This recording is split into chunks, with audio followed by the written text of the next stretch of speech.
നമസ്കാരം, ഞാൻ ഡോക്ടർ ഭാഗ്യ, Q1B health കെയറിലെ Ayurveda ഡോക്ടറാണ്. ആമവാദം എന്നൊരു അസുഖം ഒരുപാട് ആളുകളെ അലട്ടുന്നുണ്ട്.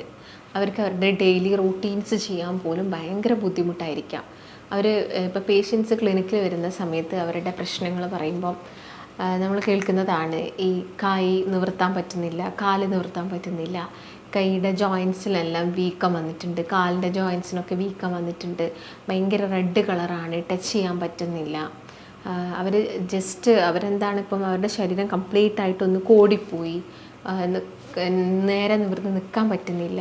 ഇങ്ങനെയുള്ള പ്രശ്നങ്ങളൊക്കെ ആമവാദമുള്ള പേഷ്യൻസ് വളരെ കോമൺ ആയിട്ട് പറയുന്ന ബുദ്ധിമുട്ടുകളാണ്. അപ്പം ആമവാദം എന്ന് പറയുന്നത് ഇപ്പം നിങ്ങളൊന്ന് ചിന്തിച്ച് നോക്കുക, ആ വേർഡിൽ തന്നെ ആമം വാദം എന്നാണ് പറയുന്നത്. അതായത് പണ്ട് കാലങ്ങളിലെ ആയുർവേദ ആചാര്യന്മാർ ഇത് പറഞ്ഞു വെച്ചൊരു കാര്യമാണ്. ആമവാദം എന്ന് പറയുന്നത്, ആമം എന്ന് സംസ്കൃതത്തിലുള്ളൊരു വേർഡാണ്.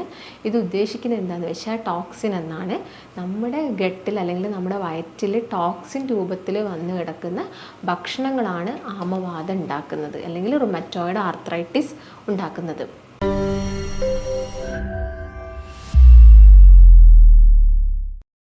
അപ്പം ഇറ്റ്സ് എ ടൈപ്പ് ഓഫ് വാതരോഗങ്ങളിൽ പെടുന്ന ഒരു അസുഖമാണത്.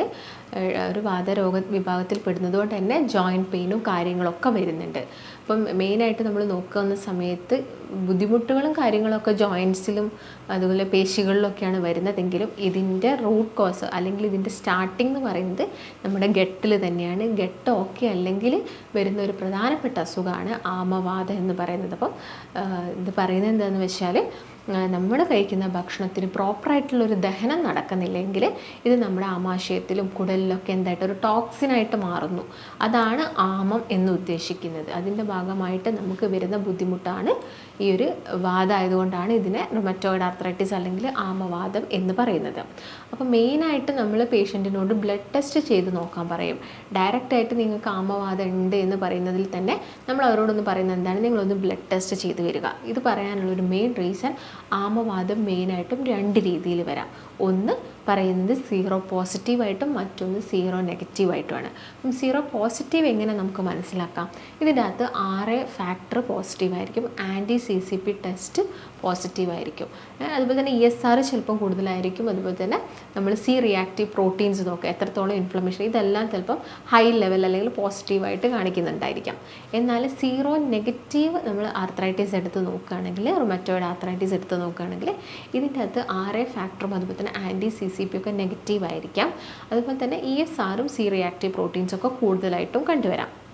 അപ്പം മെയിനായിട്ട് പേഷ്യൻസ് പറയുന്ന സിംറ്റംസ് ഏകദേശം സെയിം ആണ്. ഇപ്പം സീറോ നെഗറ്റീവ് പേഷ്യൻസ് ആണെങ്കിലും പോസിറ്റീവ് പേഷ്യൻസ് ആണെങ്കിലും പറയുന്ന സിംറ്റംസ്, ലക്ഷണങ്ങളെല്ലാം തന്നെ സെയിം ആയിരിക്കാം. പക്ഷേ നമ്മൾ ബ്ലഡ് ടെസ്റ്റ് ചെയ്യുന്ന സമയത്താണ് നമുക്കതിന് പ്രോപ്പറായിട്ടുള്ളൊരു ട്രീറ്റ്മെൻറ്റ് കൊടുക്കേണ്ടത്. കാരണം ഇതിൽ പോസിറ്റീവ്, അതായത് സീറോ പോസിറ്റീവ് എന്ന് പറയുന്നത് എന്താണ്, അത് എന്തിൻ്റെ ബേസിലാണ് ആ ഒരു അസുഖം വരുന്നത്? സീറോ പോസിറ്റീവ് ഉണ്ടാകുന്നത് ഗട്ട് ടോക്സിസിറ്റിയാണ്. ഞാൻ നേരത്തെ പറഞ്ഞ പോലെ നമ്മുടെ ഗട്ടിൻ്റെ അകത്ത് ആമം രൂപപ്പെടുന്നത് കൊണ്ടാണ്. അതായത് ടോക്സിൻ രൂപത്തിൽ ഭക്ഷണങ്ങൾ വരുന്നു, ദഹിക്കാത്ത, ഡൈജഷൻ കംപ്ലീറ്റ് ചെയ്യാത്ത ഫുഡുകൾ ഗട്ടിൽ വരുന്നത് കൊണ്ടാണ് എന്ത് വരുന്നത്, ഈ സീറോ പോസിറ്റീവ് വരുന്നത്. അതുപോലെ തന്നെ സീറോ നെഗറ്റീവ് വരുന്നതെന്ന് പറയുന്നത് ലിവർ ടോക്സിസിറ്റിയാണ്. അപ്പം നമ്മുടെ ലിവറിന് തകരാറ് സംഭവിക്കും, ഫാറ്റി ലിവർ അല്ലെങ്കിൽ ലിവറിന് മറ്റെന്തെങ്കിലും അസുഖങ്ങൾ, ഇൻഫ്ലമേഷൻസ്, നീർക്കെട്ടുകൾ വരുന്ന സമയത്താണ് കൂടുതലായിട്ടും സീറോ നെഗറ്റീവ് വരുന്നത്. അപ്പം സീറോ നെഗറ്റീവ് വരുന്ന ആളുകളും സെയിം, അവർക്ക് ജോയിൻസിൽ തൊടുന്ന സമയത്ത് വേദന ഉണ്ടായിരിക്കാം, ടെമ്പറേച്ചർ ഭയങ്കര ചൂട് അനുഭവപ്പെടാം, അതുപോലെ തന്നെ കൈകളിലൊക്കെ നല്ല വീക്കം, രാവിലെ സമയത്താണ് കൂടുതലായിട്ടും പനിക്കുന്ന പോലുള്ളൊരു ഫീലിങ്സ് വരുന്നത്, വേദനകളും കാര്യങ്ങളൊക്കെ വരുന്നത് രാവിലെ സമയത്താണ്. അപ്പം ഇതും സീറോ നെഗറ്റീവിൽ വരുന്നതാണ്. It's A type of rheumatoid arthritis തന്നെയാണ്. അപ്പോൾ ലിവർ ടോക്സിസിറ്റിക്കുള്ള ഒരു മെയിൻ റീസൺ എന്താണ്, നമ്മുടെ മാറിയ ജീവിത രീതി തന്നെയാണ്. അപ്പം നമ്മുടെ ജീവിത രീതിയിലൊക്കെ ഒരുപാട് ചേഞ്ചസ് വന്നു, ലിവർ ഡാമേജസ് തുടങ്ങി. അപ്പം ആൽക്കഹോൾ യൂസ് ചെയ്യുന്ന ആളുകൾക്ക് മാത്രമല്ല ലിവർ കംപ്ലയിൻറ്റ്സ് വരുന്നത്, നമ്മുടെ ഭക്ഷണ രീതിയും ഇങ്ങനെയുള്ള ലിവറിന് പ്രശ്നങ്ങൾ ഉണ്ടാക്കുന്നുണ്ട്. അതുകൊണ്ടും ഇങ്ങനെയുള്ള റുമറ്റോയിഡ് കണ്ടീഷൻസ് വരാനുള്ള ചാൻസസ് വളരെയധികം കൂടുതലാണ്. അപ്പം ഈ ആമവാദം ഉള്ള ആളുകൾ എന്തൊക്കെ ഭക്ഷണങ്ങളാണ് ശ്രദ്ധിക്കേണ്ടത്? അപ്പം അവരുടെ ഗട്ട് ഓക്കെ ആക്കണമെങ്കിൽ എന്തൊക്കെ കാര്യങ്ങൾ ശ്രദ്ധിക്കണം? ഇതിൽ ആദ്യം തന്നെ പറയുന്നത് ഗ്രെയിൻ ഫ്രീ ആയിട്ടുള്ള ഡയറ്റാണ്. നിങ്ങൾ ഗ്രെയിൻസ് വരുന്ന ഭക്ഷണങ്ങൾ പാടെ ഒഴിവാക്കുക. ഇപ്പോൾ ഗ്രെയിൻസ് എന്ന് പറയുമ്പോൾ ചോറ് വരുന്നു, ചപ്പാത്തി വരുന്നു, റാഗി വരുന്നു, ഓട്സ് വരുന്നു, ബാർലി, ഈ ഐറ്റംസ് നിങ്ങൾ ഒഴിവാക്കുക. അപ്പോൾ ഇത് ഒഴിവാക്കിയാൽ നമുക്ക് ജീവിക്കാൻ പറ്റുമോ എന്ന് ആളുകൾ ചോദിക്കാറുണ്ട്. നമുക്ക് മറ്റുള്ള ഭക്ഷണം, ഇപ്പോൾ മീൻ, പച്ചക്കറികൾ, ഇങ്ങനെയുള്ള കാര്യങ്ങൾ നമ്മൾ നമ്മുടെ ഭക്ഷണത്തിൽ ഉൾപ്പെടുത്തിയാലും നമുക്ക് ജീവിക്കാൻ സാധിക്കും അല്ലേ. അപ്പം മറ്റേതെന്ന് പറയുന്നത് എല്ലാം ഗ്രെയിൻസും ഇവരിൽ ഇൻഫ്ലമേഷൻസ് ഉണ്ടാക്കാനുള്ള ചാൻസസ് കൂടുതലാണ്. അതിൽ പ്രത്യേകം നോക്കുകയാണെങ്കിൽ ഗ്ലൂട്ടൻ ഈ വീറ്റ് അഥവാ ഗോതമ്പ്, ബാർലി, ഓട്സ്, ഇതെല്ലാം തന്നെ എന്താ ജനറ്റിക്കലി മോഡിഫൈഡ് ആണ്. അതുകൊണ്ട് തന്നെ ഇത് ഒരുപാട് ചേഞ്ചസ് നമ്മുടെ ശരീരത്തിൽ ഉണ്ടാക്കുന്നു. അപ്പം അങ്ങനെയുള്ള ഭക്ഷണങ്ങൾ മാക്സിമം ഒഴിവാക്കാൻ നിങ്ങൾ ശ്രദ്ധിക്കണം. അതുപോലെ തന്നെ അവരവരുടെ ഭക്ഷണത്തിൽ ഉൾപ്പെടുത്തേണ്ട കുറച്ച് കാര്യങ്ങളുണ്ട്. അപ്പോൾ ഞാൻ നേരത്തെ പറഞ്ഞ പോലെ ഗ്ലൂട്ടൻ അടങ്ങിയിട്ടുള്ള ഫുഡുകൾ കഴിവതും നിങ്ങൾ ഒഴിവാക്കാൻ വേണ്ടിയിട്ട് നോക്കുക.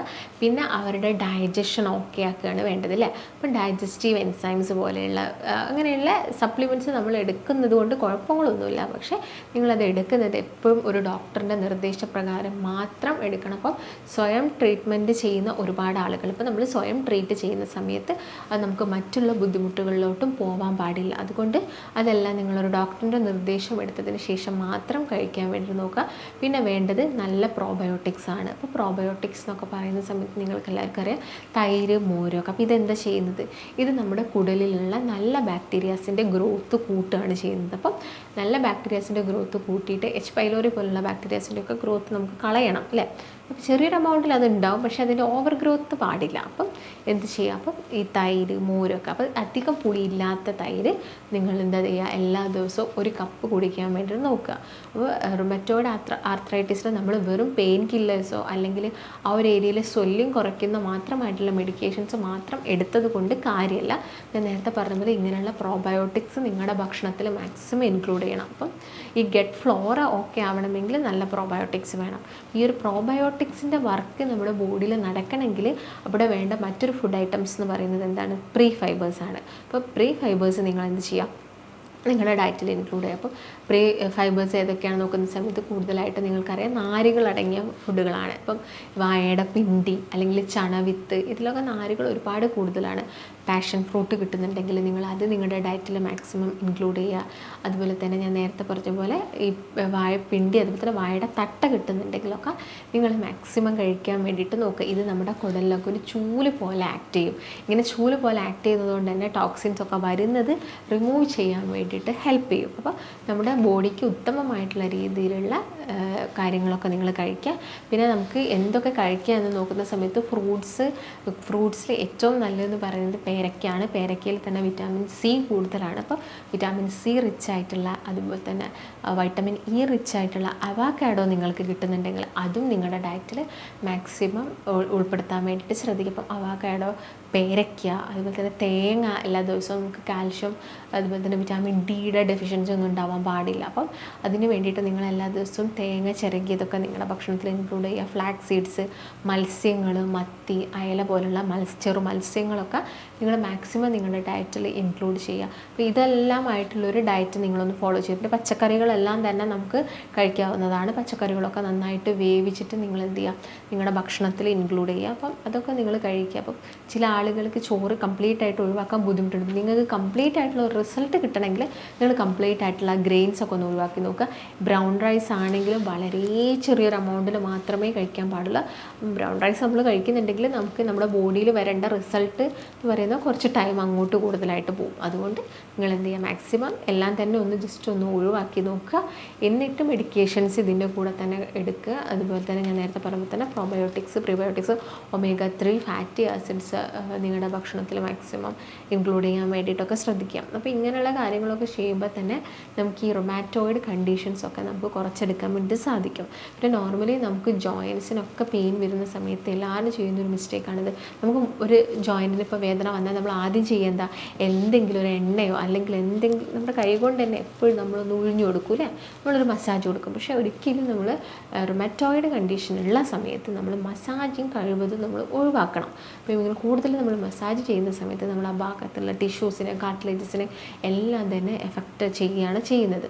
അതുകൊണ്ട് നിങ്ങളത് കഴിവതും ഒഴിവാക്കാൻ വേണ്ടിയിട്ട് നോക്കുക.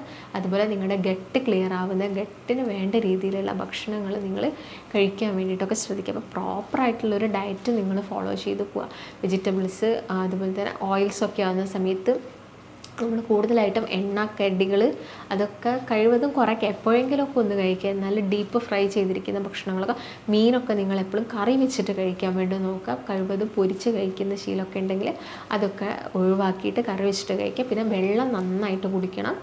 പിന്നെ ഗട്ട് ടോക്സിസിറ്റി ആണെങ്കിലും ലിവറിൻ്റെ ടോക്സിസിറ്റി ആണെങ്കിലും കൂടി നമുക്ക് എന്താണെങ്കിലും വെള്ളം കുടിച്ച് കഴിഞ്ഞാൽ തന്നെ നമ്മുടെ ബോഡിയിൽ നിന്ന് ടോക്സിൻസ് ഒക്കെ ഒരുവിധം റിമൂവ് ആവും. അപ്പം എന്താണെങ്കിലും നിങ്ങൾ ആദ്യം എന്ത് ചെയ്യുക, ബ്ലഡ് ചെക്കപ്പ് ചെയ്തിട്ട് ഈ ഞാൻ പറഞ്ഞ RA ഫാക്ടർ, അതുപോലെ തന്നെ ANT-CCP, C reactive proteins check ചെയ്യുക.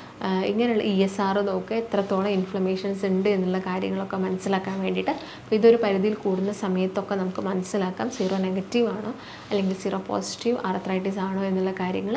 കൂടുതലായിട്ടും ജോയിൻറ്റ് കംപ്ലയിൻസ് ആയിരിക്കും പേഷ്യൻസ് വന്ന് പറയുന്നുണ്ടാവുക. അവർക്ക് കാല് നിവർത്താനോ അല്ലെങ്കിൽ രാവിലെ എഴുന്നേൽക്കാൻ, കാല് തലത്ത് തറയിൽ വെക്കാൻ എല്ലാം തന്നെ നല്ല രീതിയിൽ ബുദ്ധിമുട്ടുണ്ടായിരിക്കാം. അപ്പം നിങ്ങൾക്കും ഇങ്ങനെയുള്ള ബുദ്ധിമുട്ടുകളൊക്കെ ഉള്ള ആളുകളാണ്, അപ്പം നിങ്ങൾക്കും ഡയറ്റ് അത്യാവശ്യമായിട്ടുള്ള ആളുകളാണ് അല്ലെങ്കിൽ മെഡിക്കേഷൻസ് അത്യാവശ്യമായിട്ടുള്ള ആളുകളാണെങ്കിൽ നമുക്കും മെഡിക്കേഷൻസും ഡയറ്റും എല്ലാം പറഞ്ഞു തരാനും, അതുപോലെ തന്നെ നിങ്ങൾക്ക് ഇതിനെക്കുറിച്ചുള്ള സംശയങ്ങളൊക്കെ ഉണ്ടെങ്കിൽ അതൊക്കെ ക്ലിയർ ചെയ്യാനും ഉള്ള ആളുകളുണ്ട്. അപ്പം ഡോക്ടേഴ്സ് അവൈലബിൾ ആണ്. അപ്പം നിങ്ങൾക്ക് കൂടുതൽ വിവരങ്ങൾ അറിയാനൊക്കെ താഴെ കാണുന്ന നമ്പറിൽ കോൺടാക്റ്റ് ചെയ്യാവുന്നതാണ്. നമുക്ക് മറ്റൊരു നല്ല ഹെൽത്ത് ടോപ്പിക്കായിട്ട് വീണ്ടും കാണാം. നന്ദി.